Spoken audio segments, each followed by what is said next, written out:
Sanjay Jha, I want to ask you this right away. Is the Congress now, according to you, with these grand schemes, trying to say that the woman voter is the one that we are targeting? Rahul Gandhi is saying all our schemes are directed at women. Now, you've been in power for so many years. Suddenly, it seems that every party, including the Congress, has woken up to the reality of the power of 49. Rajdeep, a very relevant question, but let me tell you, if there's one political party in India that has brought about the most landmark, I consider it a watershed progressive legislation for women's empowerment, you'll have to give the full credit to the Congress party. I'm referring to the Panchtantra Raj, where you have a minimum 33% reservation for women in those elections. And I think that's how you do the bottom up, revolutionary social change in our country. I really feel, Rajdeep, that you are absolutely right.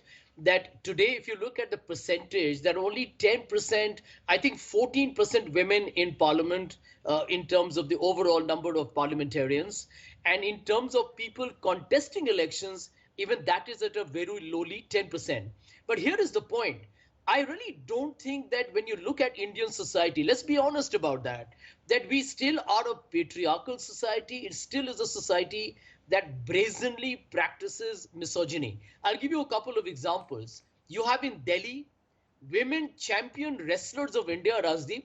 They bring us glory. You and I are both sports lovers. They win us championships, medals in the most competitive global sports, not like cricket, which is played between 10 countries. And look at what we do to them. When they are asking for justice on a case of sexual harassment, just because it happens to be a BJP member of parliament, Narendra Modi goes on a silent mode. And today you're going to have the ignominy of India being represented without its national anthem being played, without actually India being named as a country, simply because the Bharatiya Janata Party wants to save a sexual predator. I mean, is this the kind of empowerment we want to really give women? My second point, equally important, Bilkis Banu. I mean, I can understand totally that, every rape case in this country, whoever it is, or from wherever, whichever caste or religious, is horrendous. But Bilkis Banu's case, where a rapist are released and the case is in the Supreme Court, I would like to ask the BJP spokesperson today, I mean, aren't you morally guilty of being so cold and callous for a woman who went through the most traumatic experience of her life? I mean, there are numerous examples of this kind of stuff. Sanjay Jha, I have 4 guests and they must get equal time. You made your point. Okay. Gaurav Bhatia, respond to what you're hearing. We heard the government spokesperson yesterday say that this is a Rakhi gift, LPG prices being slashed by 200 rupees. There will be those men in kitchens who also say, hamare liye bhi kuch karwa do. But the truth is, all political parties are now wooing women. Free bus rides for women. Your chief minister in Madhya Pradesh has his Ladli Behna scheme directed at providing 1250 rupees to every woman head of a family. Now we've got in Karnataka, Congress is giving 2000 rupees. It seems at the moment that all parties, you would agree, are targeting women as their voters. Isn't that right? Would I be right in saying that you have discovered the woman voter?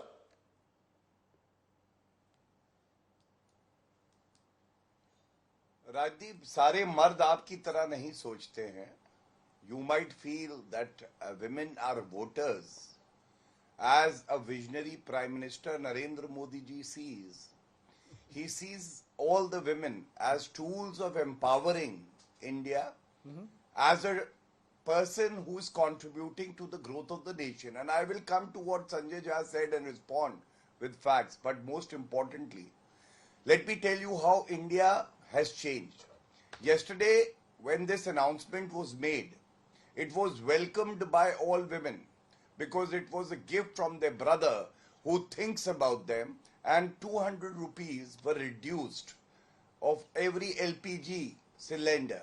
The reason is very simple, that Narendra Modi ji is one leader who ensures that there is fiscal discipline as well. It's not like those old UPA days where corruption was writ large, where there was no fiscal discipline, and we all know how the current account deficit was more than 5.5%, inflation double digit. Now everything is under control, but it is historic because the country has president as a woman, Draupadi Murmu ji. Don't forget, Congress said Rashtrapatni, Adhir Ranjan Chaudhary, showing how much they respect a woman president. Second, finance minister is a woman again.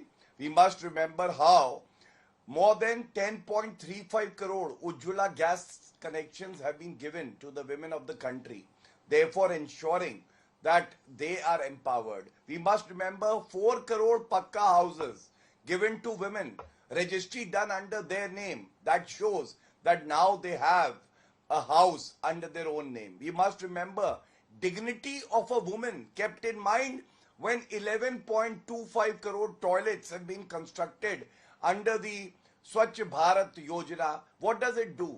A lady had to step out from the comfort of her house and go and defecate in open field. Imagine the plight of the women. The Congress party could not think of them. Narendra Modi ji did. We must also remember that now women are joining the Army, Navy and Air Force as fully commissioned officers. This had never happened before. Now, let me respond to what the Congress was saying. Please don't see this as a political gimmick or women as voters and therefore we are doing it. I think there is a vision. The vision is that India has to become a developed nation, and for that it is important that 50% of the workforce is also empowered. I must say that when Sanjay Jha talks about landmark legislation, he should tell the nation the difference between Modi ji and the Congress party is Shaira Bano and Shah Bano. Shaira Bano ensured triple talaq became unconstitutional, later made a criminal offense by Narendra Modi ji. And you know what happened in Shah Bano? A 60-year-old woman, she got her maintenance from the Supreme Court. Rajiv Gandhi, indulging in appeasement politics, reversed that verdict because the lady was getting some stipend and maintenance. Is that empowerment? Second, he should be talking about Rajasthan. 6,337 incidents of rape in Rajasthan every year. Ashok Gehlot says, मर्दों का प्रदेश है, उसका मंत्री कह रहा है Rajdeep. Divya Maderna, the MLA, what is she saying? मैं खुद safe नहीं हूँ, बाकी कैसे safe होंगे? So there is an issue. Your of time also is up. mentality in the Gaurav Congress. Bhatia, you made a They compelling, feel you women made an empowerment argument. means empowering Sonia Gandhi and Priyanka Vadra Gandhi. Okay, you believe that there for them empowerment is empowering the Gandhis. Quick response, Sanjay Jha, and then I'll go to Tara Krishnamurthy. Go ahead. Rajiv, a quick response. History has shown this, that all parties which have a streak of fascism are patriarchal inherently. Let me give you a couple of examples. The guru of the BJP is the RSS. We all know that. We all know what Mohan Bhagwat feels about women. His famous comment that the women are best when they are housewives. This is the mindset, the spiritual guru of the BJP. Number two, Manipur. Do we need to talk again and again of the horrific gang rape? And Narendra Modi goes into radio silence for 78 days and then speaks for 36 seconds. This is the respect you have for women. Point number three, very important, I need to point out. Labor participation rate. Let's skip the rhetoric for the moment. The number of women in the workforce is dropping. Women are actually now saying we are not even looking for jobs because there are no jobs for them. And actually empowerment starts with economic independence. And the fourth data point that my dear friend Mr. Gaurav Bhatia cannot really refute. On the gender equality index, Rajdeep, India today ranks 135 on 146. This is the same Davos where Mr. Modi goes and pontificates, and that's where Davos is rated India on gender parity.